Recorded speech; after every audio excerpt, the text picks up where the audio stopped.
लखनऊ से एक खास खबर है। उर्दू ज़बान, उर्दू अदब और तहजीब को बढ़ावा देने के लिए उत्तर प्रदेश उर्दू एकेडमी लगातार नई पहल कर रही है। इसी कड़ी में एकेडमी ने युवाओं के लिए एक नया कोर्स शुरू किया है। रेडियो जॉकी और बेसिक रेडियो टेक्नोलॉजी पर 3 महीने का सर्टिफिकेट कोर्स शुरू किया गया है। आप बता दें कि हर 3 महीने का सर्टिफिकेट कोर्स होगा। मुंसिफ टीवी के संवाददाता फैज़ अहमद ने उत्तर प्रदेश उर्दू एकेडमी की मीडिया कोऑर्डिनेटर डॉक्टर सीमा मोदी से इस कोर्स को लेकर और एकेडमी को लेकर नई पहल को लेकर खास बातचीत की है। डॉक्टर मोदी ने बताया कि ये कोर्स उन युवाओं के लिए सुनहरा मौका है जो रेडियो जॉकी बनना चाहते हैं और बता दें कि यह मीडिया में के क्षेत्र में अपना कैरियर बनाना चाहते हैं। रजिस्ट्रेशन 30 अक्टूबर 2025 तक खुले हैं। रजिस्ट्रेशन फीस केवल 100 रुपये होगी, जबकि एडमिशन कंफर्म होने के बाद 5000 जमा करने होंगे। ये कोर्स उत्तर प्रदेश उर्दू एकेडमी के विभूति खंड गोमती नगर लखनऊ स्थित मीडिया सेंटर में कराया जाएगा। डॉक्टर मोदी का कहना है कि इस तरह की पहल न सिर्फ उर्दू जबान को मजबूती देगी बल्कि नौजवानों के लिए रोजगार के नए रास्ते भी खोलेगी। नाज़रीन, आपका बहुत बहुत इस्तकबाल है। मैं हूं आपके साथ आपका होस्ट, आपका मेजबान फैज अहमद। इस वक्त हम मौजूद हैं उर्दू एकेडमी में। दरअसल उर्दू एकेडमी 3 महीने का एक सर्टिफिकेट कोर्स चला रहा है जो जर्नलिज्म के क्षेत्र में अपने आप को आगे बढ़ाना चाहते हैं या जर्नलिज्म के क्षेत्र में अपने आप को स्थापित करना चाह रहे हैं। तो ऐसे लोगों के लिए उर्दू एकेडमी एक 3 महीने का सर्टिफिकेट कोर्स लेकर आ रहा है। ये certificate course basically radio basic knowledge और रेडियो जॉकी जैसे ऐसे प्रोग्राम में उसमें अपने आप को शामिल करना चाहते हो तो ऐसे स्टूडेंट को मौका दिया जा रहा है। इन तमाम मौजू पे बात करेंगे। हमारे साथ इस वक्त मौजूद हैं उर्दू एकेडमी की मीडिया कोऑर्डिनेटर्स सीमा मोदी जी। उनसे बातचीत करते हैं और जानने की कोशिश करते हैं कि उर्दू एकेडमी किस तरह का ये प्रोग्राम चला रहा है और कौन से स्टूडेंट इसमें शामिल हो सकते हैं। मैम, आपका बहुत बहुत इस्तकबाल है मुंसिफ टीवी में। धन्यवाद। मैम, मेरा सवाल ये है कि जो उर्दू एकेडमी की, हालांकि ये बहुत कई सालों से प्रोग्राम चलाते आ रहा है, रेडियो जॉकी जैसे स्टूडेंट को मौका दे रहा है अलग अलग क्षेत्रों में काम करने का, तो इस बार क्या कुछ खास होने वाला है उन स्टूडेंट के लिए जो इस लाइन में अपने आप को स्टैंड करना चाहते हैं? सबसे पहले मैं बता दूं कि ये उर्दू मास कम्युनिकेशन एवं media centre Uttar Pradesh Urdu academy का एक पार्ट है जो रेडियो जॉकी और बेसिक रेडियो टेक्नोलॉजी का कोर्स 3 महीने का सर्टिफिकेट कोर्स हर साल चलाती है। ये 5वां सर्टिफिकेट कोर्स होगा और इससे पहले जो 4 चल चुके हैं उसमें और इसमें अंतर अगर कहें तो सबसे बड़ा अंतर फीस का है। क्योंकि स्टूडेंट्स आते थे पहले और काफ़ी डिमांड में है ये कोर्स, तो पहले इसकी फीस 10,000 रुपये रखी गई थी। अब हमारे सचिव साहब ने इस चीज को समझा और इसकी फीस मात्र 5,000 रुपये की गई है। मैं ये जानना था जो आप, हालांकि ये बड़ी अच्छी पहले 10,000 था, अब वो 5,000 हो चुका है। ये फीस का रहा मामला, लेकिन इसमें देखा जाता है कि जो रेडियो जॉकी जैसे इन जगहों पर अपने आप को लोग स्थापित करना चाहते हैं या जो इसमें शौकीन है, ये शौक रखते हैं, एक अच्छा मौका दिया जाता है। तो किस तरह की चीज़ों पर आप लोग खास ध्यान दे रही हैं कि ये बेसिक उनके अंदर ये कॉन्फिडेंस हो या बहुत सारी चीज़ें, तो वो किस तरह से आप लोग आइडेंटिफाई करेंगे कौन स्टूडेंट रेडियो जॉकी बनने लायक है या आप लोग उस पर किस पे ज़्यादा मेहनत करने की ज़रूरत पड़ती है? स्टूडेंट्स वो जिनको इसका शौक है या कैरियर बनाना चाहते हैं, सबसे पहली बात। और इसमें कोई एज का लिमिट नहीं है, 15+ हमने रखा है जी। रेडियो जॉकी में क्या सिखाया जाएगा? सबसे बड़ी बात है, किसी भी चीज को हम सीखते हैं तो सबसे पहले बात आती है कॉन्फिडेंस की। हमारे पर्सनालिटी डेवलपमेंट से रिलेट होती है वो चीजें। तो हमारे बोलने का क्या तरीका है, कहीं इंटरव्यू देने जा रहे हैं या अगर हम घर पे भी हैं, गृहिणी है पर पड़ोसी से बात कर रही है या कहीं भी जा रही है, तो उसकी एक जो पर्सनालिटी होती है ना, वो सबको आकर्षित करती है। तो सबसे पहले इस कोर्स में तो हम यही कहेंगे कि एक आत्मविश्वास आपके अंदर बढ़ेगा, बिल्कुल। आपके शब्दों की वोकेबुलरी बढ़ेगी। आप अगर कैरियर के रूप में इसको देखना चाहते हैं तो बहुत सारी चीजें ऐसे सीखेंगे कि स्क्रिप्ट बहुत कम समय में कैसे बन सकती है, स्क्रिप्ट राइटिंग। यूट्यूब के लिए अगर आप काम कर रहे हैं या नहीं भी कर रहे हैं, करना चाहते हैं, तो उसको हम कैसे क्रिएट करेंगे, कैसे एडिट करेंगे। रील्स अगर बनाने के शौकीन है कि अगर आप खाना बना रहे हैं, बागवानी कर रहे हैं या ऐसा कोई भी फील्ड जो आप शौकिया कर रहे हैं, जी जी। उसमें भी आप कैसे उसको एडिट करना है, कैसे प्रेजेंटेशन करना है, इसको आप सीखेंगे। अगर आप शॉर्ट मूवीज भी बना रहे हैं, बहुत छोटे छोटे, तो इसमें हमारे साथ फैकल्टीज इतने अच्छे आ रहे हैं, हम्म। वो आपको इन सारे फील्ड की जानकारी देंगे। अच्छा, एक सवाल ये है, मैं समझता हूँ बहुत ही काफ़ी महत्वपूर्ण सवाल है। ज़ाहिर तौर पे जब उर्दू अकेडमी इस तरह के मौके फराहम कर रहा है, तो जो मैं समझता हूँ कि उर्दू एक ऐसी ज़ुबान है जो कई शब्दों जब उर्दू शब्दों के साथ मिल जाते हैं और भाषाओं के साथ मिल जाते हैं, तो उस भाषा में निखार आ जाते हैं, खूबसूरती आ जाती है। तो मैं समझता हूँ कि इस जो बेसिक, जैसे आपने बताया कि जो चीज़ें होंगी, मतलब पर्सनैलिटी डेवलप करने में, आपके लैंग्वेज में, तो उर्दू का इसमें कितना बड़ा योगदान रहेगा? बहुत बड़ा योगदान रहेगा, क्योंकि उर्दू एकेडमी करा रही है, तो उर्दू भाषा पे तो हम प्रमोट करेंगे ही। जी अलग से इसकी आधे घंटे की क्लास होगी जी। उर्दू भाषा पे।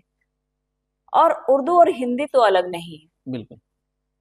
कभी भी हम शायरी सुनते हैं हम्म, या मुशायरा सुनते हैं, कितना सुंदर लगता है, बिल्कुल। अट्रैक्ट करता है। अट्रैक्ट करता या आरजे को आप सुनते हैं, रेडियो पे सुनते हैं, दूरदर्शन पे सुनते हैं, तो उनके जो शब्दों का चयन होता है, है। उर्दू से ही कई शब्द लिए जाते हैं, हिंदी से शब्द लिए जाते हैं, तो वो भाषा पे तो जोर होगी, बिल्कुल। पर मुश्किल नहीं है, मुश्किल नहीं। बहुत ही आसान होगी जब।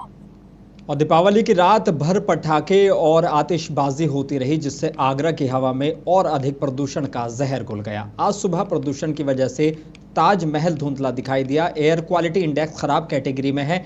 हवा की गुणवत्ता खराब होने से बुजुर्गों में अस्थमा और हृदय रोगियों को परेशानी हो रही है।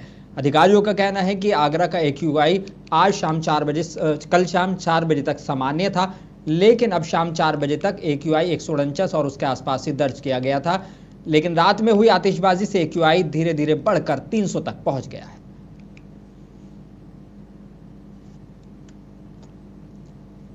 अब बिजनौर से बड़ी खबर है। शहर कोतवाली इलाके के नजीबाबाद रोड स्थित शास्त्री चौक के पास गाड़ियों की एक वर्कशॉप में देर रात जबरदस्त आग लग गई। बताया जा रहा है कि पटाखे की चिंगारी से आग भड़क उठी, जो देखते ही देखते विकराल रूप ले ली। सूचना पर पहुंची दमकल विभाग की टीम ने करीब 1.5 घंटे की मशक्कत के बाद इस आग पर काबू पाया। इस हादसे में वर्कशॉप की कई गाड़ियां और कीमती सामान जलकर राख हो गए हैं, जिससे स्वामी को लाखों रुपए का नुकसान हुआ है।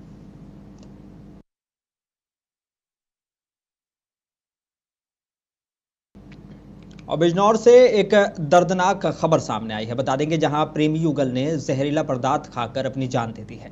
बताया जा रहा है कि दोनों के बीच पिछले 1 साल से प्रेम संबंध चल रहा था। 10 अक्टूबर को दोनों अपने घरों से लापता हो गए थे, जिन्हें पुलिस ने कुछ दिनों के बाद बरामद कर लिया था। पुलिस ने उस वक्त दोनों के बयान भी दर्ज किए थे, लेकिन साथ जीने की उम्मीद पूरी नहीं होने पर दोनों ने साथ मरने का फैसला कर लिया। पुलिस की सूचना मिलते ही प्रेमी युगल को गंभीर हालत में अस्पताल पहुंचाया गया, लेकिन डॉक्टर उन्हें बचा नहीं सके।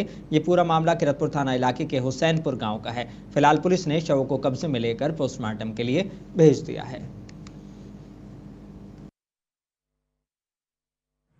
आज दिनांक 20 अक्टूबर 2025 को थाना कीरतपुर के हुसैनपुर इस्लाम नामक गांव में एक व्यक्ति और एक महिला के द्वारा, जिनके नाम क्रमशः ललित और आरती है, के द्वारा कीटनाशक पदार्थ खा करके आत्महत्या का प्रयास किए जाने की सूचना प्राप्त हुई थी।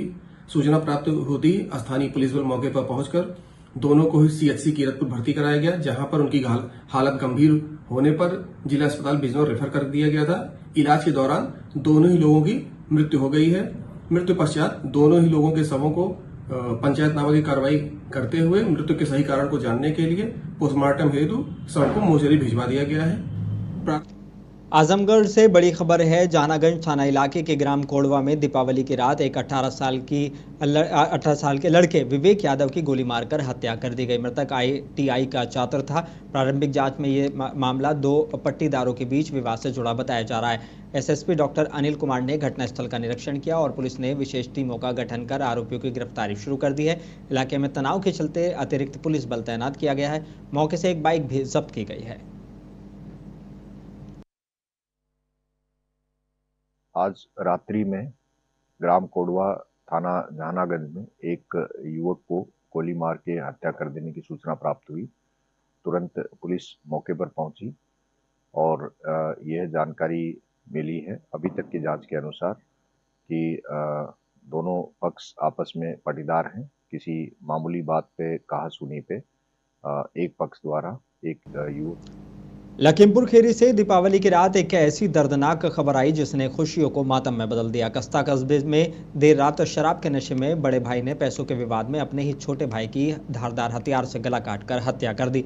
मृतक सतीश उर्फ चौड़ा गाजियाबाद में मजदूरी करता था और दीपावली मनाने के लिए सुबह अपने घर लौटा था। घर आने के बाद से ही दोनों भाइयों में बहस चल रही थी जो हिंसक झगड़े में बदल गई। नशे में धुत बड़े भाई ने अपना आपा खो दिया और छोटे भाई पर हमला कर दिया। गर्दन पर गहरा वार लगने से सतीश की मौके पर ही मौत हो गई। घटना की जानकारी मिलते ही एडिशनल एसपी जितेंद्र सिंह परिहार और स्थानीय पुलिस बल मौके पर पहुंचा। शव को पोस्टमार्टम के लिए भेज दिया गया है, जबकि आरोपी भाई अब भी फरार है। दीपावली की खुशियों के बीच हुई इस वारदात ने पूरे कस्ता कस्बे को दहलाकर रख दिया है।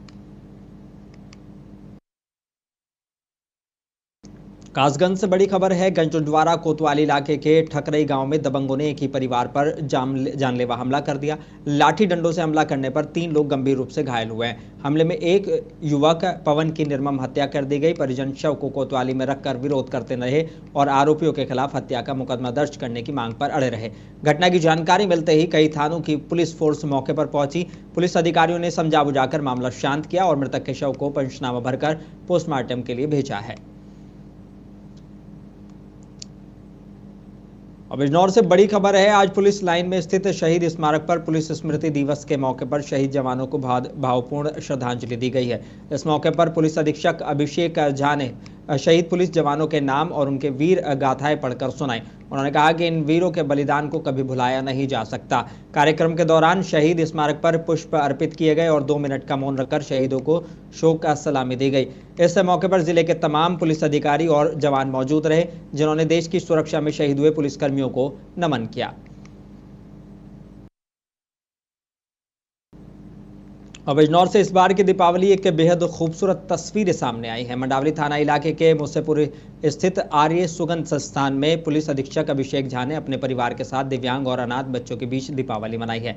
इस मौके पर एसपी ने बच्चों को मिठाइयाँ, फुलझड़ियाँ, बिस्किट, फ्रूटी चिप्स और चॉकलेट बांटकर उनके चेहरों पर मुस्कान ला दी। पुलिस अधीक्षक के साथ दीपावली मनाकर दिव्यांग बच्चे और बुजुर्ग खुशी से झूम उठे। नजीबाबाद के सीओ नितेश प्रताप सिंह और मंडावली थाना अध्यक्ष पुष्पेंद्र सिंह भी मौके पर मौजूद रहे।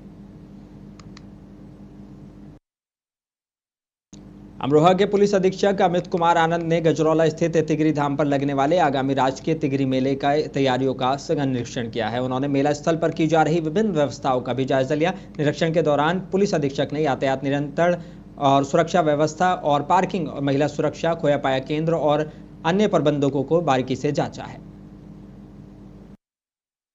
सभी दर्शकों से रिक्वेस्ट है कि अगर उनको हमारी वीडियो अच्छी लगी हो तो लाइक जरूर करें, सब्सक्राइब करें और मुंसिफ टीवी के बेल आइकन को जरूर दबाएं।